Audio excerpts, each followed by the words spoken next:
नमस्ते प्रणाम मेरे यूट्यूब चैनल पे आप लोग का स्वागत है। और देखिए मैं एक गारी गीत सुना रही हूँ।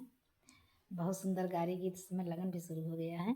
तो गारी गीत सुना रही हूँ, आप लोग सुनिएगा। सुन के चैनल पे लाइक सब्सक्राइब कमेंट जरूर करिएगा आप लोग।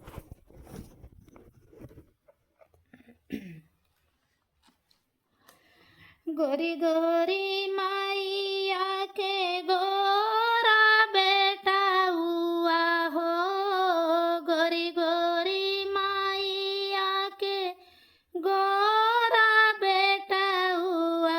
अरे दूधावा पिया ढाबा कोरी। हाँ सीताराम का भजो।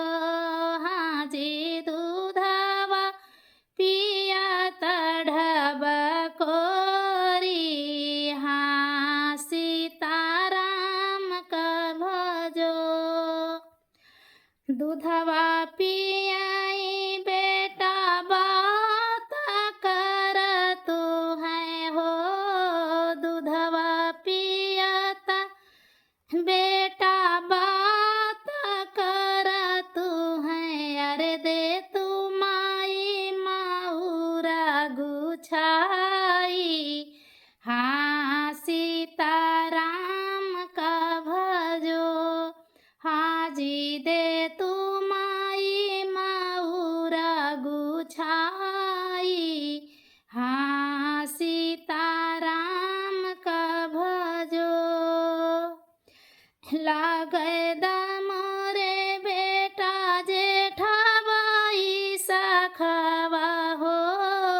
लागे मोरे बेटा जेठाबाई सखवा। रे बैठे दासु घर सोनारवा। हाँ सीताराम का भजो।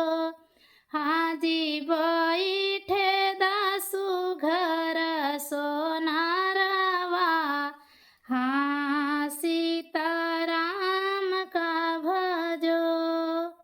अरे मलिया बोलाई बेटा माउरू गुथाई बई हो। मलिया बोलाई बेटा माउरा गुथाई बई। अरे देखी है तोहरी देखी सासू खुश होई जाई। हाँ सीताराम का भजो। हाँ जी देखी तोहरी सासू खुश होई है। हाँ सीताराम का भजो। चिट्ठिया ही लिखी लिख भेजल दुलहे रामा।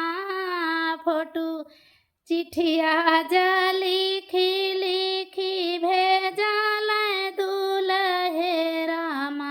दिहल ससुर भेजवाई।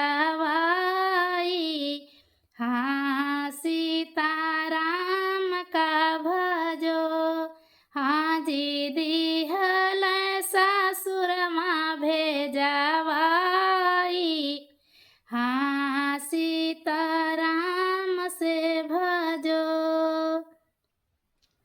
आपन रहिया समधिया सके बटोरा हो।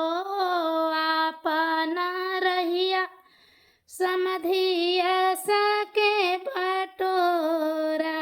अरे फांसे ना माउरवा के झोंपा। हाँ सीताराम का भजो। हाँ जी फंसे ना माउरवा के झोंपा। हाँ सीताराम का भजो। गोरी गोरी माइया के गोरा बेटा हुआ हो। गोरी गोरी माइया के गोरा बेटा हुआ। अरे दूधवा पिया ढाबा कोरी। हाँ सीताराम का भजो, हाँ जी दूधवा पियत ढबकोरी, हाँ सीताराम का भजो। मेरा गीत कैसा लगा प्लीज़ आप लोग सुनिएगा, गारी गीत सुन के याद करके गाइएगा सब लोग।